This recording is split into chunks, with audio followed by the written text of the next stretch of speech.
Everybody. I'm Hannah Martin from Talent Ladies Club, and welcome to our webinar, How to Use Video for Your Business. I'm joined today by Hax, who is a former cameraman and director for channels like Nat Geo and Animal Planet. Hello, Hax. Hi. Nice to have you here. Do you want to It's briefly? nice to be on the show. Thank you very much. Oh, you're welcome. Do you want to briefly just tell people a bit more about yourself quickly? Yes, I'm a filmmaker by trade, and I've been directing and making documentaries now for the past 20 years. I work for Nat Geo, the History Channel, Animal Planet in Africa and so forth, and social history. And I now have my own production company in Kent making films for business. Brilliant. So you sound like the perfect expert for this webinar. And it's been really popular. I've had a lot of people sign up for it and request recordings if they can't make it live. So, and I know, and actually we've shared some articles by you on TLC about how important video is. But it is, if you don't do it, it seems expensive and complicated. So it's really great to demystify it. Lovely. In a second, I'm going to hand over to Mike as presenter, and I'm going to close my camera off temporarily. If throughout this webinar you've got questions, Hax is going to answer them at the end for you. Everyone on your panel on the right, you'll see a little question arrow. If you pull that down and type questions in during the webinar, we'll get Hax to cover them off at the end. So I am just going to make you presenter. Okay. There you go. And making you presenter, I'm going to turn my camera off, so off you go. Brilliant. Thank you. Okay, so we're in an age now where we have become more impatient for content, and video has overtaken the types of content that we've been used to, which is usually the written word and photography. And the reason mainly for that is the fact that the internet speeds that we are now associated or live with now are much faster, and we can download and watch video uninterrupted. We don't have to worry about that little spinning wheel most of the time. The other major thing that's driving everything forward is the fact that mobile technology has put watching video into the palm of our hands. We can decide when and where we want to watch content, basically. So that now becomes, that shifts the whole viewing aspect, as it was traditionally, where broadcasters would dictate to you when you would watch video and when you could watch film, rather. Now we can literally choose video on demand, and that's changed the whole aspect of how we are consuming content. And as a result, it's driving our impatience, because we want to know what we're looking for, either in entertainment or in research, much, much quicker. And of course, video helps you deliver that, and that's really important. Added to that, now all social media platforms have truly embraced video, particularly live streaming video, so that in essence, anything that we consume is driven primarily by video. Mark Zuckerberg is now saying that basically almost 90% of any Facebook content by the end of this year will have or will be driven by video. And Google are saying as much as 86% of their search content will be served to us as video content in one form or another. So this is now making it and giving businesses a perfect opportunity to present itself. Whereas before it was down to expensive advertising campaigns, or if they were lucky enough to actually have documentaries made, or indeed showreels that were shared on DVDs and whatever. Now we can see business messages on our phones, on our mobile tablets, and of course on our laptops and PCs. So from a business point of view, it's there, and it's not that expensive to do, really, when you think about it. When you have mobile technology and you have a good phone in front of you, you've got basically a whole production suite in the palm of your hand. You can video yourself, you can edit it, and then you can actually send it out onto social media so you can broadcast yourself. So the whole thing now has really landed down into the user interface, and user-generated content is driving most of the content on the internet. So why is this good for business? Well, I'm going to share with you now a slideshow. I hope I can actually activate it. We'll just see. Okay. If you now look at video as a potential business opportunity, video will help build business owners' brands. It'll demonstrate expertise, because obviously you've now got an opportunity to put yourself in front of the camera and talk about what your passions are, what your level of expertise is, and relate to the viewer, because you can always share stuff that your viewer will relate to or may be looking for, or it might be part of their pain point, and that will help you establish yourself as an expert in your field. Hacks. Yes. Hacks. Your presentation has just gone off screen, just to let you know. Oh. It was on screen before when you were talking, but I think you've just... I haven't moved anything. Let me try again.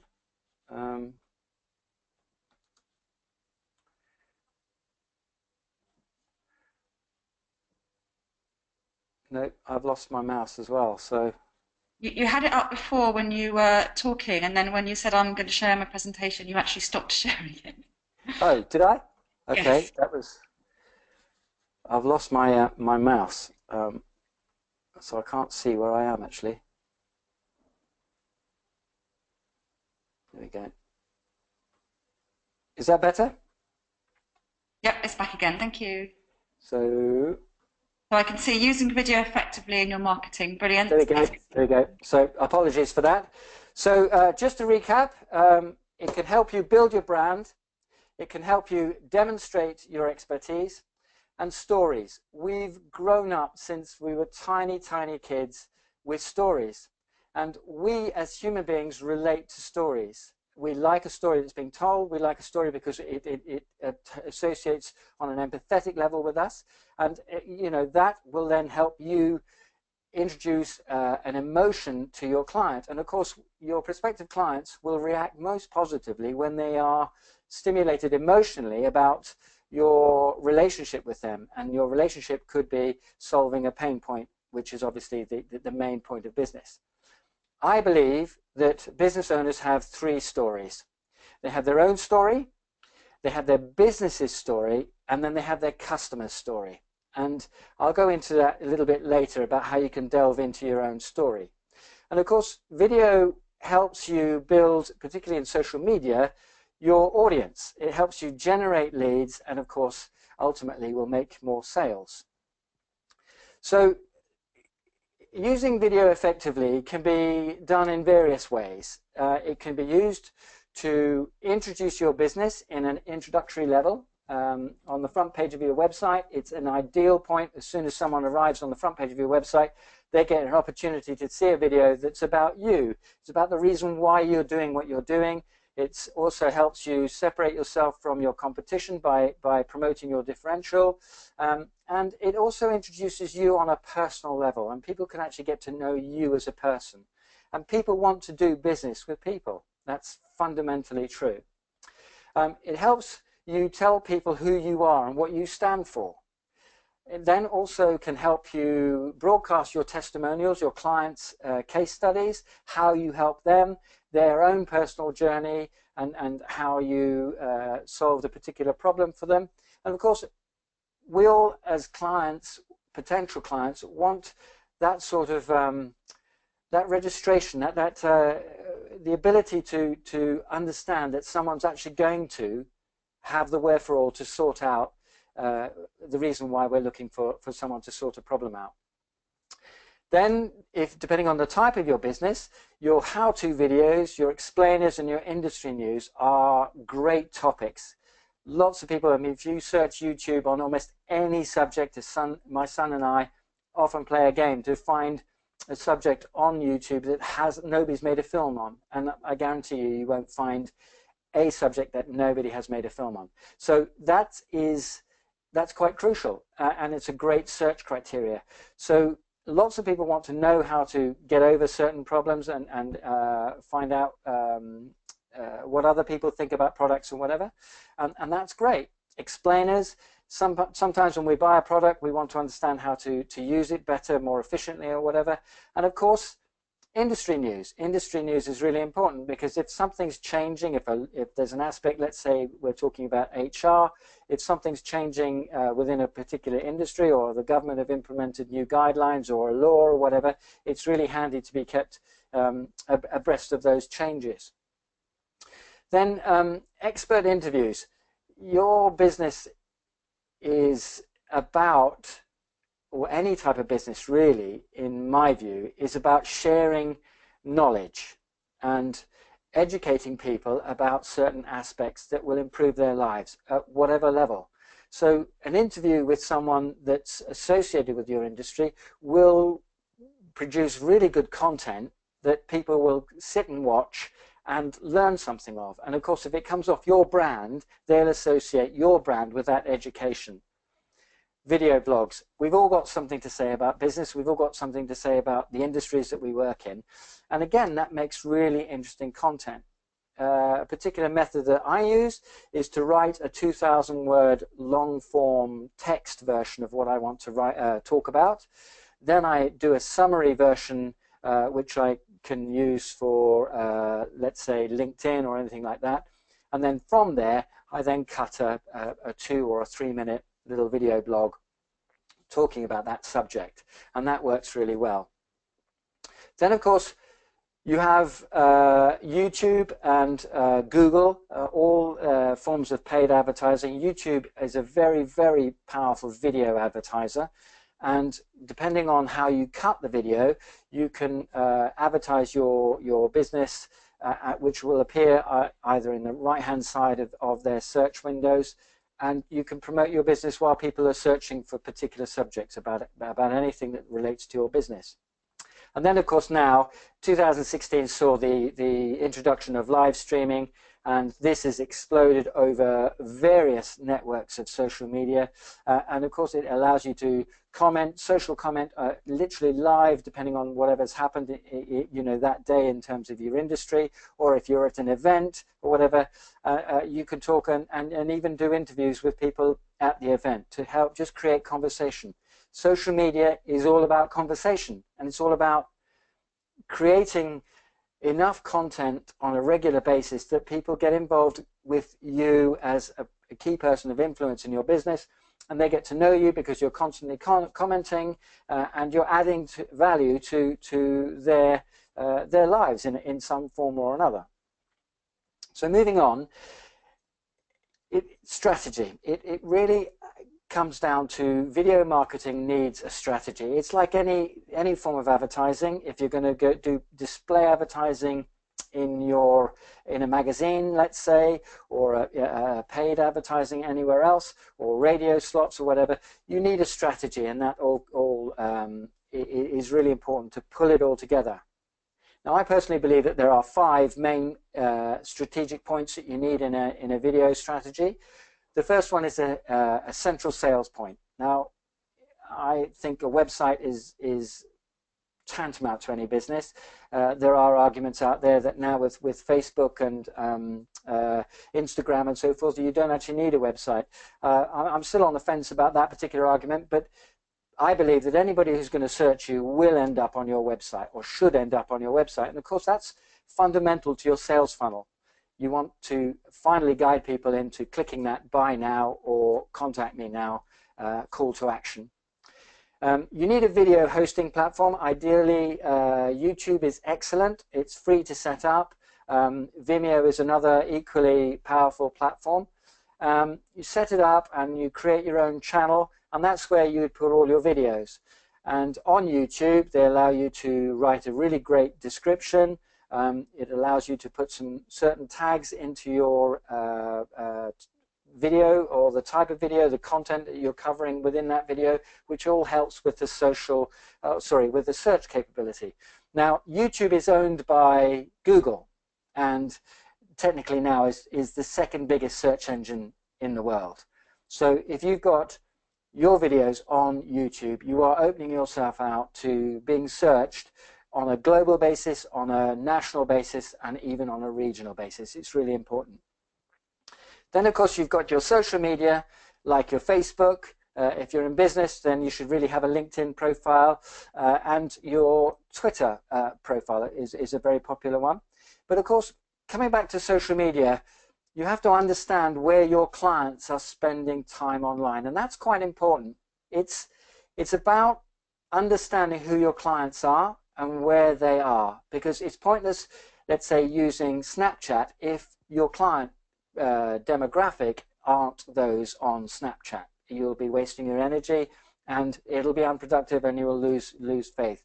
So find out by taking some time to research where they are, where your clients spend time online, and then exploit those areas by having your own social media platform, your own account within those individual platforms, and then use those on a regular basis. Video content, excuse me. There's always a debate as to whether you go professional or you self-produce. Now, I believe that there's a really strong argument for a good, coherent mix of both. I believe that if you're going to put your business in front of people who don't know you, then it's really important to come across on a professional basis, because if they see a poorly produced video about your business, then the first thing they're going to think about is that you're not prepared to invest in your own business. So that's where I think that it's important to invest in professionalism and professional production. Excuse me 1 second.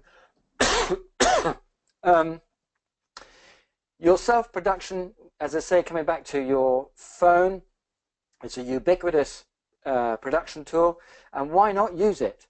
You can use it to do live streaming, you can use it to do video blogs and little comments. I mean, when you look back in the early documentaries days where people would have cameras and they'd talk in a tent and they'd talk to camera, that was the first, selfie videos, as it were. And there's no reason why you, I, or anybody can't adopt that policy.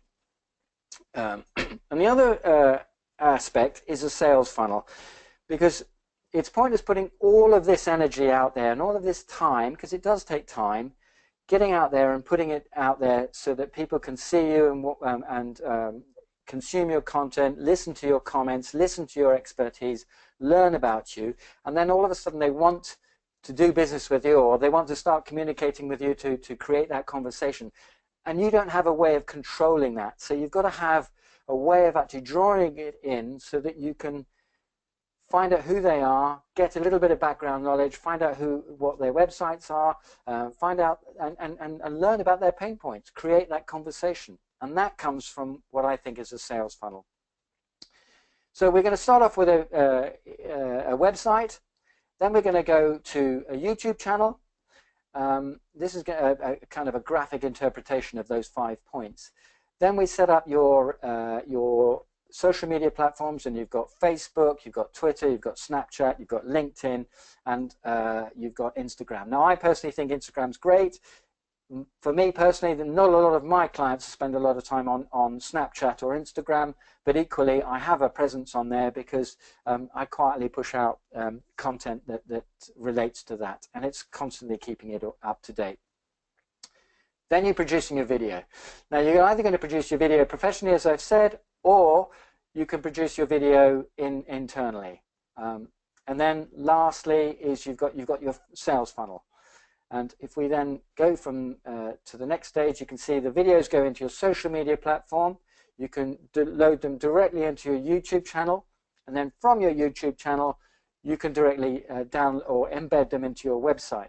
And of course, then your website you can link out into your social media by literally just copying a link of a particular page on your website, putting it into a Facebook post, and Facebook's clever enough to go to that page, find a photograph or a piece of content that that page relates to, and then it embeds it in your post. And of course, then all your viewer needs to do is literally just click on that little window and they go straight to your website. It's excellent, and you couldn't ask for a better form of platform. Then coming back to your live video, you've got your live video is a big step, I will admit. You have to put yourself in front of the camera. You have to be fairly slick in terms of how you're going to present. You need to get to the point quickly.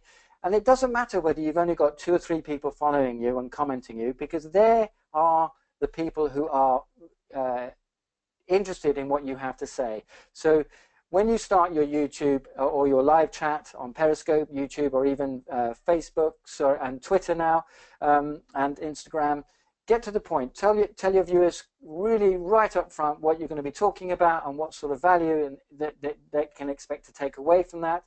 And then just carry on talking and be natural. It's all about personality, and it's all about being you in front of the camera. I was talking to someone at a networking event recently, and they said, oh, you won't get me in front of the camera. And yet they'd spent the last 10 minutes talking very passionately about their business. And I said, what's the difference about you talking face-to-face with me or you talking face to camera and then out to a bigger audience? It's the same thing. And getting used to being in front of the camera is a process. And we train our clients to get evolved a little bit more in terms of being used to the camera. And quite often we get clients who say, you know, I just didn't like to see myself on camera to start with, but now that I've seen it 20 or 30 times, I'm very used to it. So a really good technique to train yourself is, before you even get online and start doing it, just literally just set yourself up 10 minutes each day to talk about something passionate about your subject to your camera, and then just play it back. You know, play it to your friends, play it to your family, and get them to comment and say, oh, you know, you're fidgeting too much, or you say or or whatever, and then you can get over it. And I promise you, after about 20 days of doing that, it will be so easy, and you will notice a difference from your first video to your 20th video. Now, 20 days does seem like a long time, but it goes really quickly. And if you are really going to embrace video into your strategy, then you do have to invest some time in it, whether you're getting someone professional to come in and film it for you, or whether you're going to produce it yourself. And that's quite crucial. So I'm going to go on to say that basically, if we now look at the red arrows on this diagram, you're going to see that you should get inquiries directly from YouTube, your YouTube videos, into your website, because in your descriptions you should have a link to your website. And the same with any of your Facebook posts. Always make sure that the line or the journey from a particular post is really simple to your sales point, which in this case I'm saying is your website. So make sure that that journey is really simple. It doesn't, the link doesn't have to go to the front page of your website each time. It could be to the blog page, or you know, a particular blog page. And then on that blog page, make sure that people have a really quick access to being able to get in touch with you, either by email or phoning you. Some clients of mine say, no, don't want them to email me, I want them to phone me so I can have a conversation with them straight away. So in a way, you've got to try and identify what that route journey is for your clients and make it as friction-free as possible. Landing pages. I'm not sure how many of you will understand what landing pages are, but in simple terms, it's a little website page. It's a single web page that's got a single call to action. It doesn't have any menus on it necessarily, but it has either a contact button that goes straight to an email, or it has a form which you fill in and give your details. Now, sending that from your Facebook to a landing page to tell them about a particular offer or a service or a particular aspect of your business will then define even more what you are trying to sell to your client. And of course, then once they react to that, they either join your mail list or they join a sales funnel. Another aspect of video is to create let's say a 3-stage video sales funnel. So when someone responds and they fill in a form, you then thank them by saying, thanks for filling in the form, watch this video, and that video shares a little bit of content about what what you do or a particular aspect of what you do. And then 2 or 3 days later or a week later, you can then send them another email that gives them another video that supports that message but gives them a little bit more content. And then you do it a third time, and that again, you expand on that content and you add greater value, and then you have a stronger call to action, because by then they've invested in watching you 3 times and you've given them value, something that they can take away and use, or take away and claim, or something like that, and they're much, much closer then to starting to do proper business with you. So think about a sales funnel via a landing page. So just to recap, your customers come in from your social media, that's Facebook, Twitter, Periscope, Snapchat, Instagram, and of course LinkedIn, and they're all very powerful. So make sure, as I say, that you have a good channel back into your sales point. Then you've got your YouTube. Don't forget, YouTube is the second biggest search engine. So therefore, anybody searching for any subject, Google will serve up a video that covers that subject. So if you've clearly defined your subject matter in your descriptions of your video, there's a really strong chance that you will show up in the search engine. Okay, Google searches, again, video, Google and YouTube love video, and Google in particular, the algorithms are now weighting towards video, particularly video that's produced regularly, and that will help in your search engine ranking, your search ranking rather. Okay, so you've got Google searches directly to your website. Then, of course, you've got your newsletters. We all do newsletters, whether we do them once every 6 months or once a month.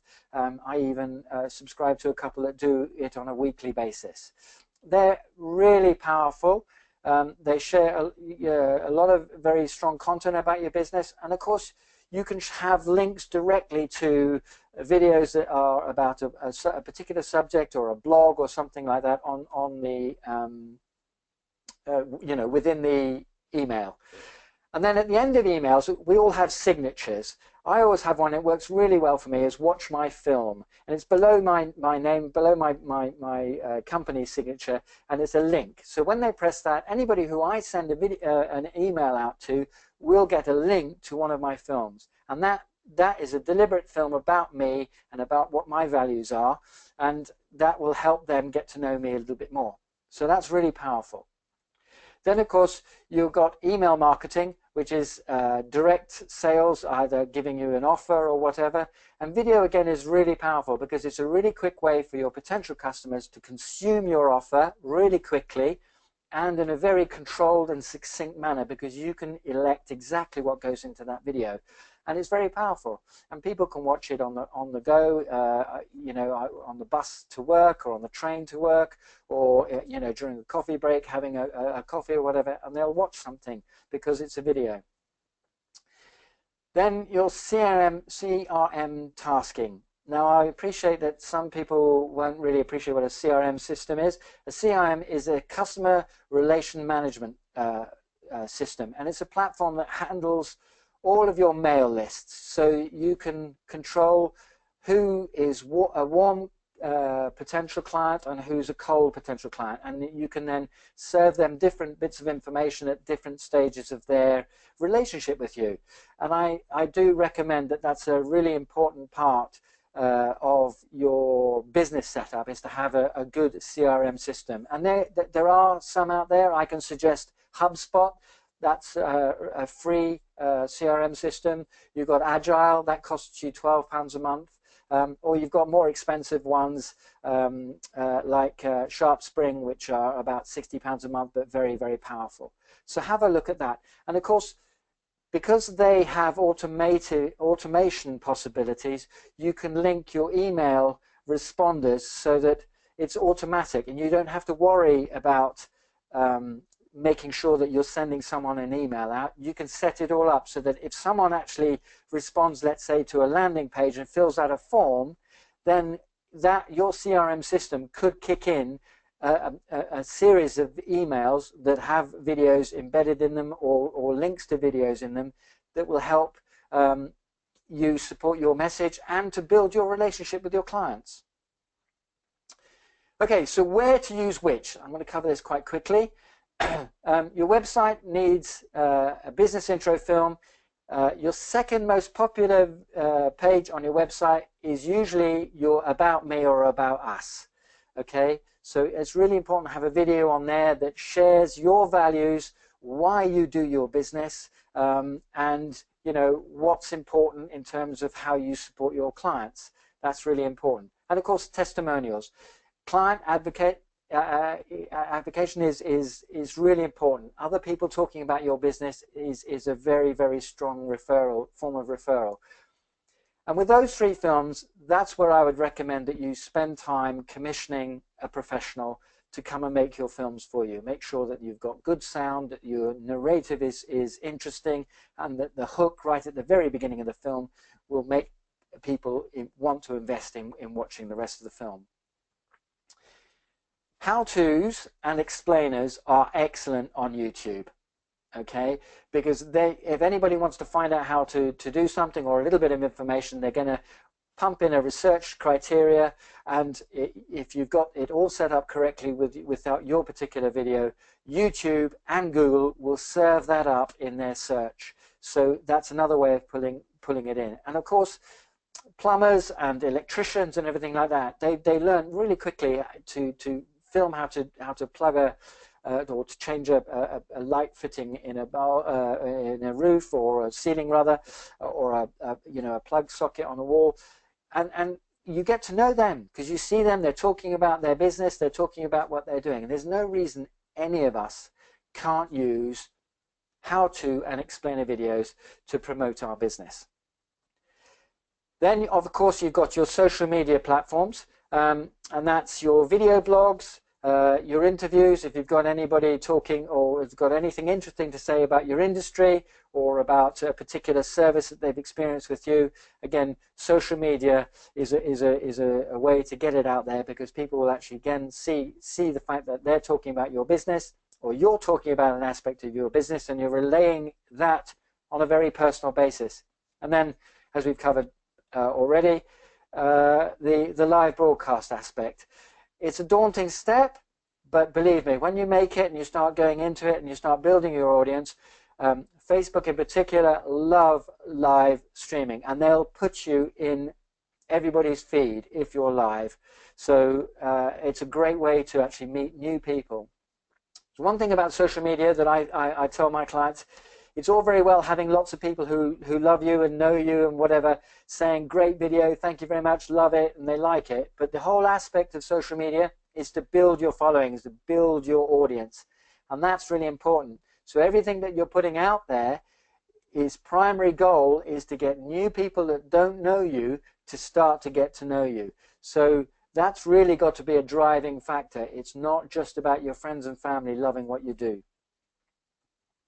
Then, of course, you've got your funnels, your funnel and to your sales, and this is where I described earlier about your funnel films, and they're quite easy to set up. Once you actually set up a stage, a lot of people used to give away, for instance, PDFs about certain aspects of their business, or in exchange for an email. Well, you can do exactly the same with videos, and of course, you can stage each video for each subject on a particular line, so that, for instance, people will start to get to know an aspect about your business one step at a time, and during that they'll see you presenting it, and they'll understand the fact that you are passionate about what you do, you're knowledgeable. That's really important. You're knowledgeable about what you do, and of course you're driving, because you're giving them content that they can consume and learn from, or become empowered from. Then their faith in you builds, and it comes down to that know, like, and trust aspect. Once they get to know you, they get to like you because they see you in front of the camera, and then obviously if you're going to give away really strong content, then they'll get to trust you. So that really covers that, because the next slide goes on to a video, but for this particular presentation I won't share the video. So I'm going to come back now, if I can, to close the screen, he says.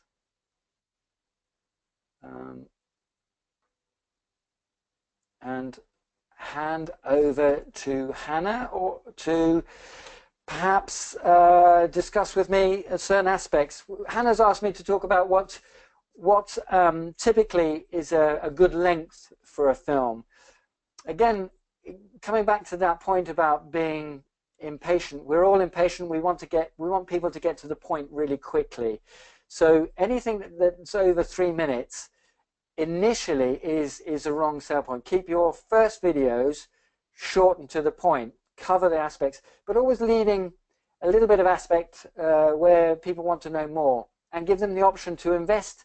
If your subject, for instance, has got the potential to be spoken about for 10 minutes or whatever, then give them the option to invest in that 10-minute film by going to another area to watch that film. But on the front line, keep them short and sweet. I recommend between 60 seconds and 180 seconds, certainly no longer than 180 seconds. Okay, the other aspect is, how do you start on a budget? Now, Hannah and I talked about this earlier, and I passed over to Hannah earlier some links to some equipment. If you've got a phone camera, and the phone is a reasonably good quality smartphone rather, then that's a perfectly good thing to start with. I would then say the next thing is a lavalier mic. You can see me in here. This is a little lavalier mic. You could buy them for as little as £12. This one here was about £50. It's perfect. You can hear the sound. It takes away the space when you're recording, holding the microphone on the phone a little bit away from your hands. You pick up the ambient sound of the room, and the quality of your speech and whatever is reduced, particularly if you're in a noisy environment. Let's say you're at an event that's got lots of back chat or anything like that. So if you've got a little lavalier going on, people understand you. The one thing that is really important about video is it's not just the vision, it's also the sound, and that's really, really important. So invest in a good microphone. The other aspect is a tripod. Someone today, in fact, actually at a network meeting this morning, asked me about what do I recommend about a tripod. One important thing is that the tripod should stand so the camera stands slightly above your eye height. And the reason why I say that is because if you wanted to do anything to camera and you're standing, you must be slightly above your eye height, because you mustn't film underneath the chin. That's an aspect that us as filmmakers were quite important in terms of where we put the camera and how that is to the eye line. So search for a tripod that extends so that the camera is slightly above your eye height. That's something else. I also sent a link over about some lights. There are some incredible little packages available on eBay for as little as £40, and they're tiny little two light soft boxes. They're excellent. I'm not saying that you need to go out and do that straight away when you start out, because a window light will be just as good, or even a nice little side light, you know, by your couch or something like that. But just be conscious that you need a nice flat light on the front of your face. If the camera has to work hard against poorly lit situations, then they get a bit grainy. Okay, I would like to just talk very briefly about how and where to start. Video marketing is just like any other form of marketing. You do need to spend a little bit of time on it. And investing in it. So if you're going to do self-production, go in, invest in some nice, good basic equipment, and then go onto YouTube. There are thousands of videos out there about how to film an interview, how to create an interesting background, or how to, you know, do a piece to camera and stuff like that. So just by investing a little bit of time looking at some of these films, you'll pick up some great tips. I, of course, am available at the end of this show. I'll show you my contact list. Happy to get involved in a conversation just to give you some tips and tricks or advice.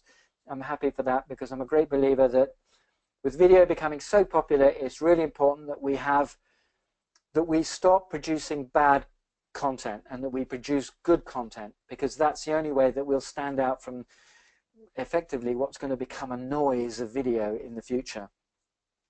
Another little tip is find a camera buddy. You may have a friend of yours that's maybe self-employed as well or in business for themselves. So become their cameraman and let them become your cameraman, because it's far easier if someone's holding the camera and watching you and you're in focus and whatever, and they'll give you that judge. So find yourself a camera buddy. Practice lots before you broadcast, because even 5 or 6 times before you actually do your first live broadcast will get away all of those first time jitters, and you'll be a lot more confident. And watch yourself, film yourself on camera and watch yourself back, share it with your friends, get them to comment, give you tips about how you present yourself, and then you'll learn. It's a process, I promise you. When we interview someone, we take them through a process that helps them relax, helps them get talking to us and forgetting the camera. So it is a process, and it's just a question of practice and getting used to that camera. And then finally, broadcast consistently and sustainably. It's pointless setting out a regime that you can't do because you don't have time, let's say, every day to do a live stream or a video blog or something like that.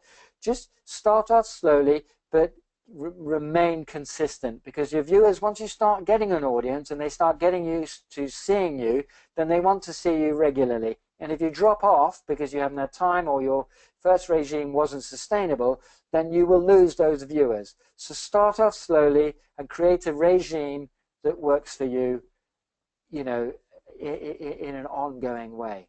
And then finally, don't stop. Once you start, just carry on. Carry on. That's the best advice I can give you. Okay, so that's my presentation. Those are my tips. I'll hand it over to the questions, if we've got any questions. Oh, I can't hear you, Hannah. There you go. I'd mute my mic. I've made pages of notes here myself, so I'm sure everyone else has got loads of great value from this too. Well, I hope it wasn't too fast. I rushed through it. I was conscious of the time and everything. I know I did give you a really tight time brief, didn't I? I didn't tell him you couldn't be too long. No, that's brilliant.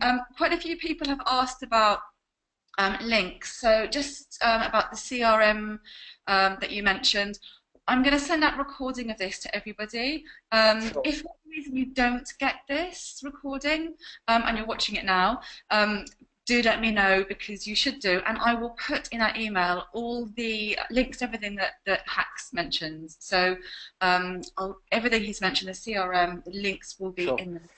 A good starting one is HubSpot. If you search Google for HubSpot CRM, it's free, and it's a lifetime free, and you get up to 10,000 contacts, and it allows you to manage your contacts from being cold to hot. If you're a networker like me, I meet lots of people, I get lots of business cards, and I put them all in, and I then write to them straight afterwards and introduce myself, and then I say to them, listen, I publish a newsletter or something like that. May I write to you?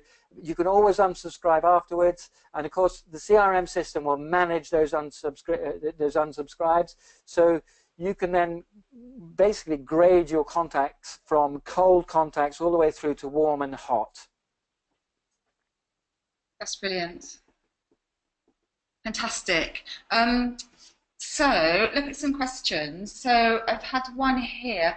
Can you recommend, this is from Belle, this is great advice, thank you. Can you recommend a not too expensive video or photo camera? So if people aren't maybe using their phones, what would you recommend as an entry point?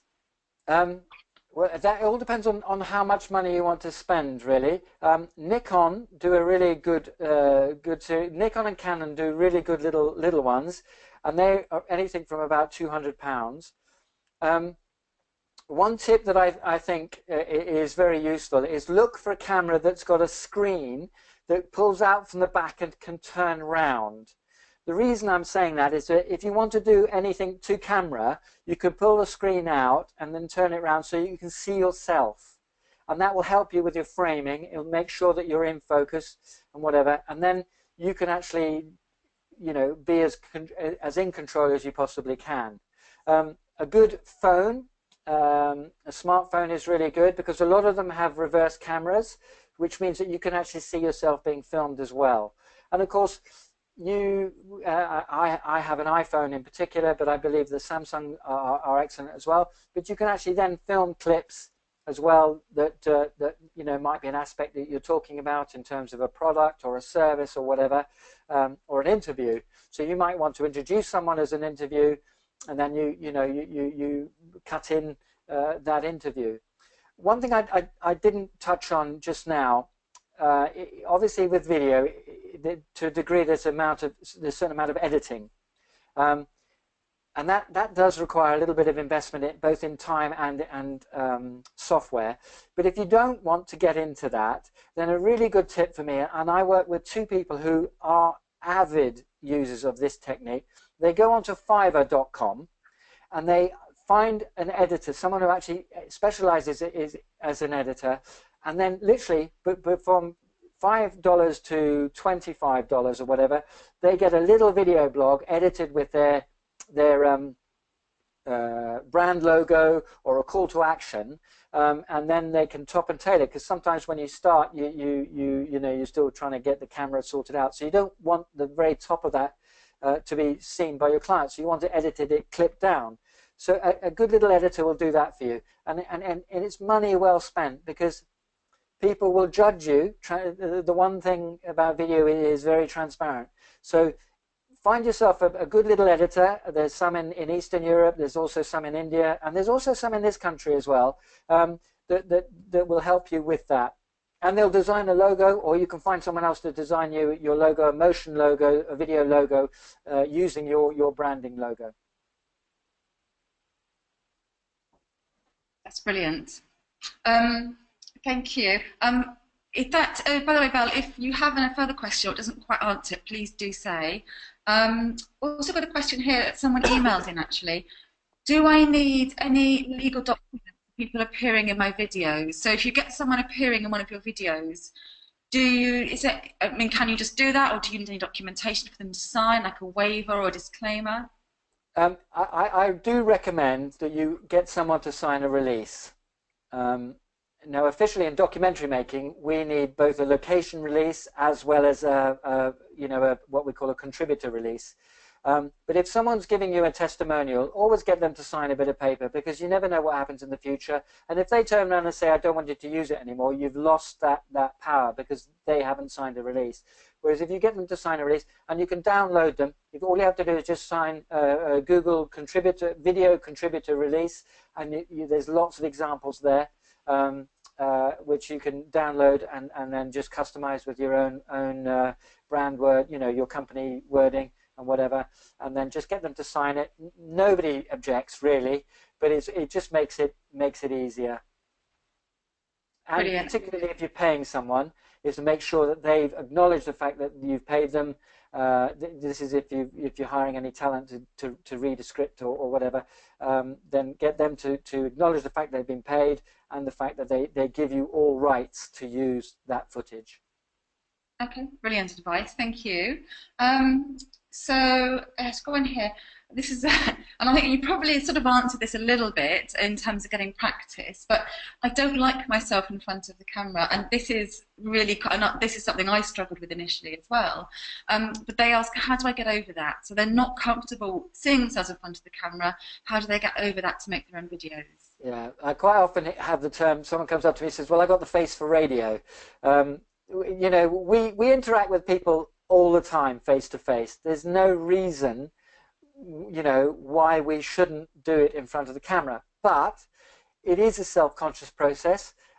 When I very first did my first documentary for the History Channel, I was completely unprepared for presenting in front of the camera at the time, and I can remember it took me 27 takes to deliver 3 sentences.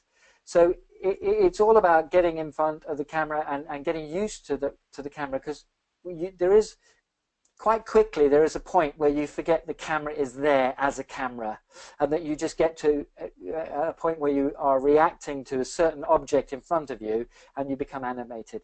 And practice is the best way. Again, sit yourself down when you've got 5 minutes in the car because you're waiting for your kids at school, or you know, you're outside a meeting and you've got 10 minutes to spare, or you know, you've got your house to yourself. Just literally just talk about things. And people say, what should I talk about?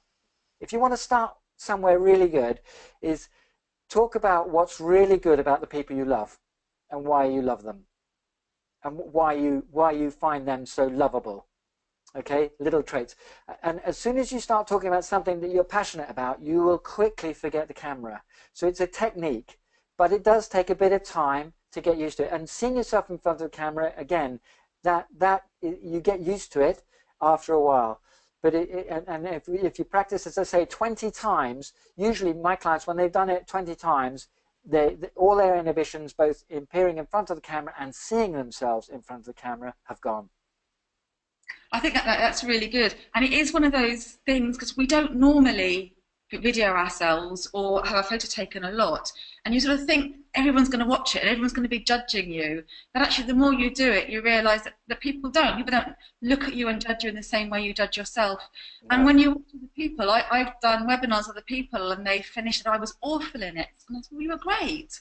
You were just really judgmental of yourself. And no one judges you as harshly. Exactly, so exactly. Yeah, I completely agree with that. Lucy asks, isn't social media all about fluffy, cute cat videos? How do I stand out in that? That's a really good question, because obviously, you know, when you look at some of these animal pics, you know, they got millions of views and they're millions of shares and whatever. And that's, you know, that's what social media is all about. But believe it or not, there are people out there that are looking for problems to be solved. You know, whether you're a business coach, whether you're a lifestyle coach, you know, whether you you know, want to build up a marketing network selling makeup, or you know, whether you're a lawyer or whatever, people have questions. And the more you put yourself out there, and if you title your social media post correctly, that stimulates someone to want to know more, then you will attract those people who are looking to have those pain points solved. And it's a slow process. You know, very rarely does it happen so quickly that you know, you have hundreds of thousands of views. But you know, just building it up slowly, delivering good, consistent content that's around your niche, will build up and will separate you from your competitors and will help build you an audience of subscribers. It just takes time. Just believe in the process, because it works. Actually, do you know, and I can sort of relate to that in terms of content. You know, when we started out doing Talented Ladies Club, no one knew about us beyond our friends and family. And it's really disheartening in the first days, weeks and months, because you put out this content every day and you don't see your viewer figures your reading figures go up. But then eventually you reach critical mass. And now we have 78,000 people a month reading our site, but that's just because we just kept going consistently through those days when no one read us. And that's the only thing that made us different, was the fact that we continually put out content and tried to keep it high quality. So I think if you take the same approach to video, inevitably there'll be competitors who are out there maybe doing it better than you in the beginning, but if you can just keep going after they give up, then you'll get better, and then you'll stand out. And the reason why they give up, and the reason why people give up, is because it's not their expectations is it's not being productive quick enough. It's a slow burn. Getting a following, once you have that following, like you say, you've got 78,000 people coming to your website each month. That's an incredible body of people. And you know, sales is always a numbers game, and advertising is a numbers game, but it's just a question of keeping that content consistent, making sure that you deliver value, and staying within the realms of the platform you're using. So if you're Facebook and you're LinkedIn, you shouldn't be overselling. You know, you should be delivering really interesting news, really interesting comments, and whatever, because people will value it. And it's surprising, because I met two people today who I'd never met before, but they both came up to me and said, "Oh yes, you're Hacks. It's nice to meet you." And I didn't even know who they were at that stage, but they'd seen me on social media. And then finally they came up and they knew me. They knew me by sight. I had no badge on me or anything like that. They came up and shook my hand. So it's not always the people who actually respond and like and whatever that are following you. There's a lot of people out there that don't make any comments, that don't, interact in any way or form, but they are watching you. And sooner or later, they will either start to follow you by subscribing, or they'll contact you and say, can you solve a pain point, please? Yeah, absolutely. And that's good advice. I've got one here. So Kerry has asked, what should I look for in commissioning a video production company? So if someone did want to look at maybe hiring a professional, how can they tell if they're any good? What kind of questions should they ask, or signs that they're a good company? The first thing is they need to listen to you. Don't forget, it's your story that you're asking them to tell. And there are sadly a lot of production companies out there that are so intent on producing, all sorts of fancy camera work and effects and everything like that, but they don't tell a story. Anybody watching a film, any type of film, needs to be engaged, and you have between 4 and 7 seconds now to engage. So if what they're proposing in their film doesn't have a structure to physically engage people, then you should have alarm bells. And the one thing that I think, just judging by my clients who come back to me and saying that they of their experiences, is that a good production company will listen to you first before they start suggesting anything. So judge by their method of discovery of you. They need to understand you, and they need to understand your business, and they need to understand your clients' pain points in order to make any type of film about you. Brilliant. That's good advice. Again, it's all good advice. Same thing, but it's true. And this is a really, really good one. This was emailed in. How do I find my story, and will people find it interesting? I think that's really good, because we never think we are ourselves interesting because we know ourselves inside out. So how can we find our story, and how do we know it's going to be interesting? Well, I believe that inside, every single one of us has a story, no matter how old we are. My son's 17, and he's got a hell of a story, and I met someone last week who is beyond 60, and she has an amazing story, and quite often, particularly in business, because we're so close to our own business, we don't really fully appreciate the value of what our story is. And as a result, we might focus on something that's completely different. So we might think our story is something else. So a good process for me is to look back into the history, look at your own journey, because that's your story. Why did you start the business that you started? What was it that made you think that there was a business solution in that particular proposition, and what you believed in? I have a client who has a car hire business, and it's a specialist car hire business, and the reason why he started it is because he wanted to hire a high-end car to go away for a weekend to take his girlfriend away, but he couldn't find any. He couldn't find one, and when he did, eventually, it was both expensive as well as poorly managed, and his customer service was absolutely lousy. And he said to himself, I could do better than this. So he then went out and started his own business. So that's why he started it. He started it because he was fed up of bad service. So that's his own story. And then how does that business form? How have you worked out what's the journey that your business has taken? What are the values?